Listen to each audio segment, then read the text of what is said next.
এই ভাস্বতী? হ্যাঁ। আচ্ছা, এর দিদিকেই কি আমি সেদিন দেখলাম? ওই বডিটা ফোটাতে দেবেন না স্যার। ওটাই আমার বোনের বডি স্যার। কি বলছেন না কি? কান্নাকাটি করছিলেন? Yes madam. আচ্ছা, একটা জিনিস আমার মাথায় ঢুকছে না, এই দীপা আর ভাস্বতী কি করে একই লোক হতে পারে? না, দুটো আলাদা মানুষ, এক মানুষ হতে পারে না। আচ্ছা স্যার, আপনার মোবাইলে সেদিনে সেই বার্থডে পার্টির ছবিগুলো ছিল না? আমি কি আর একবার ছবিগুলো দেখতে পারি? হ্যাঁ, ইয়েস, শিওর।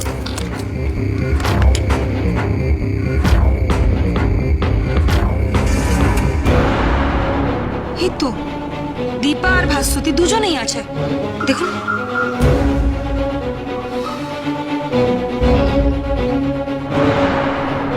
তার মানে ওই দিন ভাস্বতীর যে বার্থডে পার্টিতে যাওয়ার কথা ছিল, মানে শাশ্বতী ম্যাডাম যেটা বলেছিলেন, সেটাই অমিতাভ মিত্রের বাড়ির পার্টি।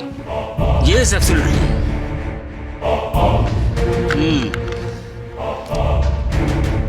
এই দুটো মেয়েই সেদিন ওই জায়গায় ছিল।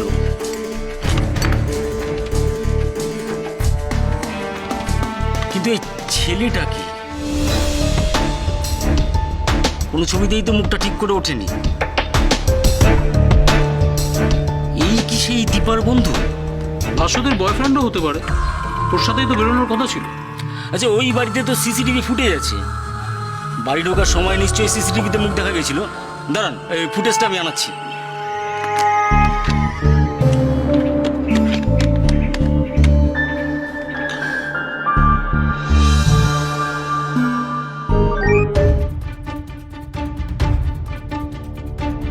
এই যে এসে গেছে।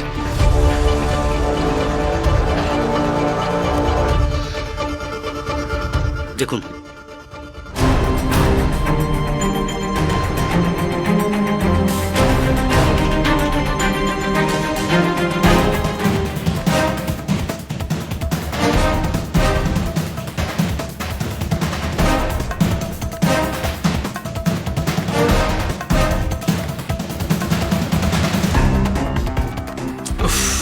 মুখগুলি তো দেখা গেল না।